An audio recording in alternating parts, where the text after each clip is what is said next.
Hi అండి అందరికీ. Welcome to my channel. So, ఈరోజు అయితే మనం ఎవరైతే ఎంటీఎస్‌కి ప్రిపేర్ అవుతున్నారో వాళ్ళ కోసం అండి. సో, ఎంటీఎస్‌కి ఎవరైతే అప్లై చేయాలనుకుంటున్నారో, ప్రిపేర్ అవ్వాలనుకుంటున్నారో వాళ్ళందరి కోసం అండి ఇది. సో, ఎంటీఎస్‌కి, హవాల్దార్‌కి ఖచ్చితంగా మీరు ఎలిజిబుల్ అయితే మాత్రం ఖచ్చితంగా పెట్టండి. ది బెస్ట్ జాబ్స్ అండి. నిజంగా చెప్తున్నాను. ఎస్ఎస్‌సిలో సీజీఎల్, సీహెచ్ఎస్ఎల్, సిపిఓ గాని, జీడీ గాని సో, వాటన్నింటి మీద అండి ఎంటీఎస్, హవాల్దారు బెటర్ అండి. బెటర్ అంటే ఏ విధంగా అంటున్నానంటే అవన్నీ హై లెవెల్ పోస్టులే ప్రతీదీ. దేని ప్రత్యేకత దానిదే కాదనను. బట్ ఎంటీఎస్ గురించే ఎందుకలా ప్రత్యేకంగా చెప్తున్నానంటే మాత్రం నేను తెలుసుకున్నంత వరకు, నేను తెలుసుకున్న సమాచారం వరకైతే మాత్రం ఎంటీఎస్ జాబ్ అనేది మనం కొట్టాక ఎంటీఎస్ ఒకవేళ మనం ప్రిపేర్ అయ్యి కొడితే సో, అక్కడితో మనం ఆ జాబ్ చేస్తూ గూడా వేరే జాబ్‌కి ప్రిపేర్ అవ్వడానికి మినిమమ్ ఎక్కువ పర్సెంట్ అండి. ఎక్కువ. మనం వేరే జాబ్ ప్రిపేర్ అవ్వడానికి మనకు టైం ఉంటుందండి. ఇంకే జాబ్‌లో అయితే అలా ఉండదు. చాలా తక్కువనమాట. చాలా తక్కువ. బట్ ఎంటీఎస్‌లో ఉంటుందండి. ఎందుకంటే నేను చూసాను చాలామంది ఇంటర్వ్యూస్ చూసాను. చాలామంది ఆ వర్క్ చేస్తున్న వాళ్ళు మనం తెలుసుకున్నామనమాట. సో, తెలుసుకున్న దాన్ని బట్టి నేను చెప్తున్నాను మీకు. సో, అందుకే చెప్తున్నానండి. 10థ్ లెవెల్ అండి పోస్ట్‌లు. ఎంటీఎస్ గాని, హవాల్దార్ గాని సో, ఎవ్వరైనండి ప్రతి ఒక్కరు ఎవరైతే దీనికి ఎలిజిబులో ఖచ్చితంగా అప్లై అయితే చేసుకోండి. ఎందుకంటే చాలా బెటరు. పెద్దగా హార్డ్ అయితే ఉండదండి జాబ్ అయితే. మనం తెలుసుకున్నంత వరకు. అందరికీ తెలిసిందే. So, MTS. సో, 10థ్ బేసిక్ మీద ఎవరికైనా సరే మీకు ఏజ్ ఉండి, మీకు ప్రిపేర్ అవ్వాలని అంటే మాత్రంగా మన స్టేట్స్‌వే కాదండి సెంట్రల్ కూడా మీరు ట్రై చేయండి. నెంబర్ 1 ఎస్ఎస్‌సి చాలా మంచిది. అంటే మనకి బావుంటుందండి.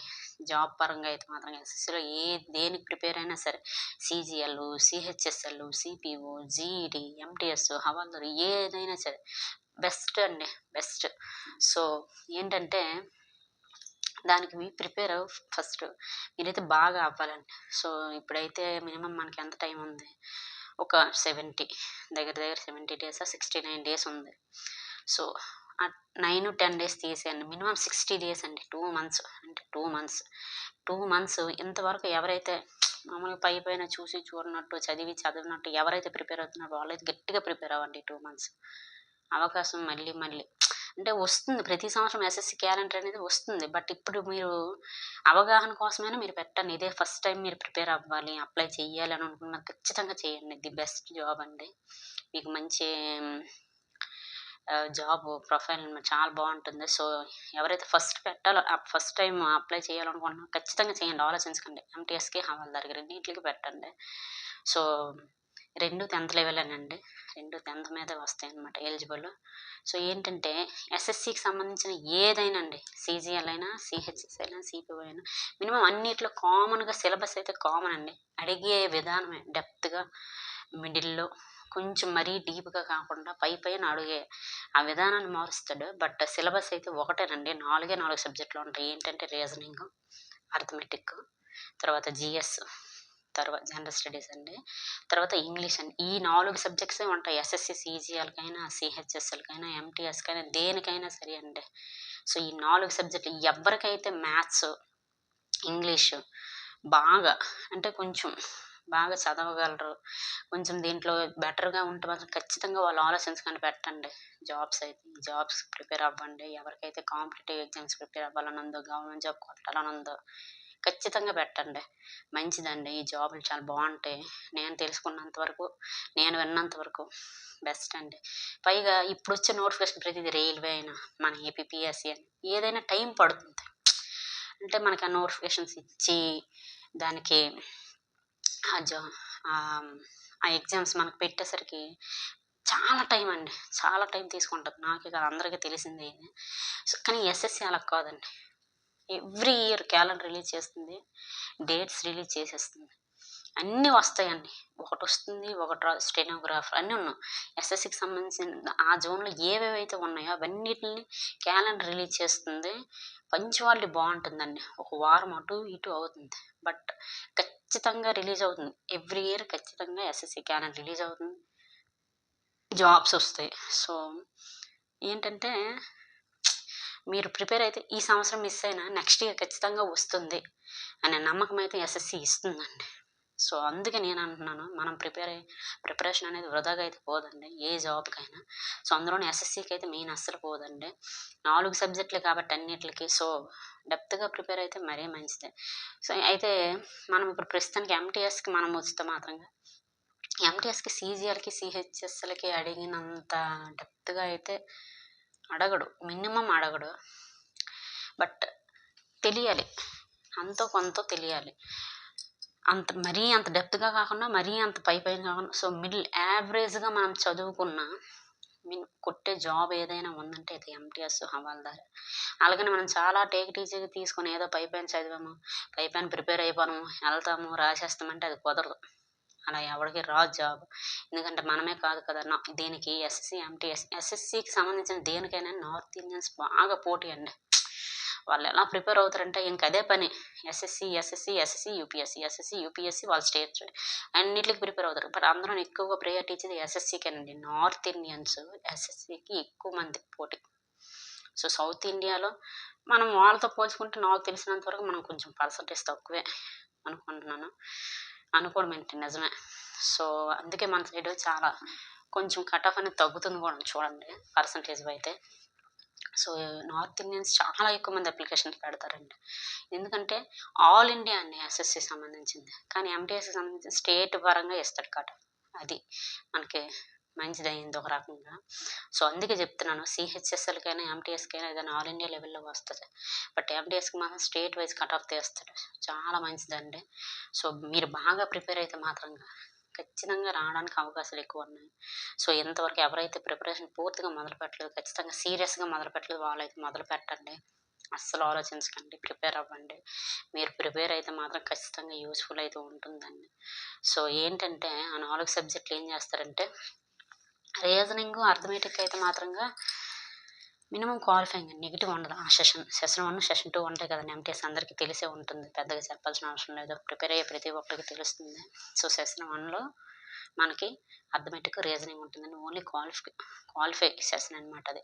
సో, 12 మార్కులు దగ్గర దగ్గర వస్తే చాలు అందులోను మనకనమాట. 12 బిట్స్ మనం కరెక్ట్ చేసుకుంటే సరిపోతుంది. మళ్ళీ ఇందులో ఏంటంటే మనకి మెరిట్ లిస్ట్ వచ్చేది మాత్రంగా జీఎస్‌ను, ఇంగ్లీషేనండి. ఈ 2 సబ్జెక్టులే మనకి జాబు వచ్చేలా చేసేవన్నమాట. సో, సో, ఈ రెండిట్ల మీద బాగా ఫోకస్ చేయండి. జీఎస్ మీద, అలాగే ఇంగ్లీష్ మీద. ఎవరైతే ఇంగ్లీష్ మీడియం స్టూడెంట్స్ ఉంటారో వాళ్ళకి మంచి బెనిఫిట్ అండి. సో, ఇంగ్లీష్ చాలా బాగా ప్రిపేర్ అవ్వండి. ఎందుకంటే జీఎస్ అంటే మహాసముద్రం. ఏది అడుగుతారో తెలీదు, ఎక్కడి నుంచి అడుగుతారో తెలీదు. పైపైన అడిగిన అది మనం ఆ టాపిక్ మనం టచ్ అయిపోతే మనకు బిట్ పోతది. బట్ ఇంగ్లీష్ అలా కాదు. మినిమమ్‌లో మినిమమ్ జీఎస్ మీద ఎక్కువ స్కోరింగ్ చేయగలము. ఇంగ్లీష్. సో, ప్లీజ్ అండి ఇంగ్లీష్ అయితే బాగా ప్రిపేర్ అవ్వండి.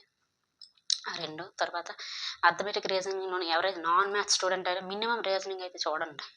తెలుగు మీడియం అయినా నేను తెలుగు మీడియం ఎస్పెషల్లీ చెప్తున్నాను తెలుగు మీడియం వాళ్ళకి. నేను తెలుగు మీడియం, నాకు ఇంగ్లీష్ రాదు. నేను నాన్ మ్యాథ్స్ స్టూడెంట్‌ని, నాకు మ్యాథ్స్ రాదు. నేను ఎలా ప్రిపేర్ అవుతున్నాను, ఎలా ప్రిపేర్ అవ్వగలను అనుకున్న ప్రతి ఒక్కరు చెప్తున్నాను. ఏ మీడియం అని కాదండి. మనలో చదవాలని కోరుకుంటే, తపనుంటే, ఎలా అయినా సాధించాలని కసి ఉంటే మనం ఏ మీడియం అనేది అనవసరం. అది ఇటు ఇంగ్లీష్ మీడియం అయినా, తెలుగు మీడియం అయినా చాలామంది తెలుగు మీడియం బ్యాక్‌గ్రౌండ్ నుంచి కొట్టిన వాళ్ళు చాలామంది ఉన్నారు. ఉంటూనే ఉంటారు. ఎందుకంటే అక్కడ మీడియం మ్యాటర్ కాదు. మనలో శక్తి, సామర్థ్యమే మ్యాటర్.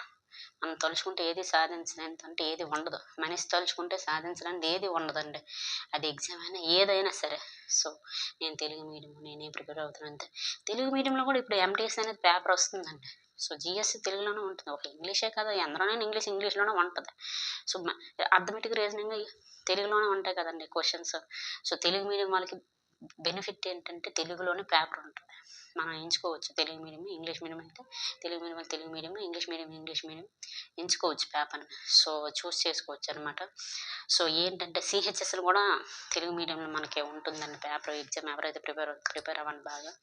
సో, తెలుగు మీడియం అయినా, ఇంగ్లీష్ మీడియం అయినా బాగా ప్రిపేర్ అవ్వండి. ఆ మీడియం, ఈ మీడియం అని కాదు.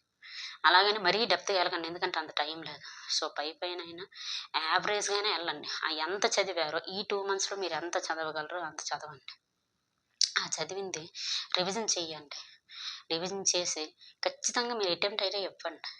బాగా చదవండి. ఇటమ్ ఇవ్వండి.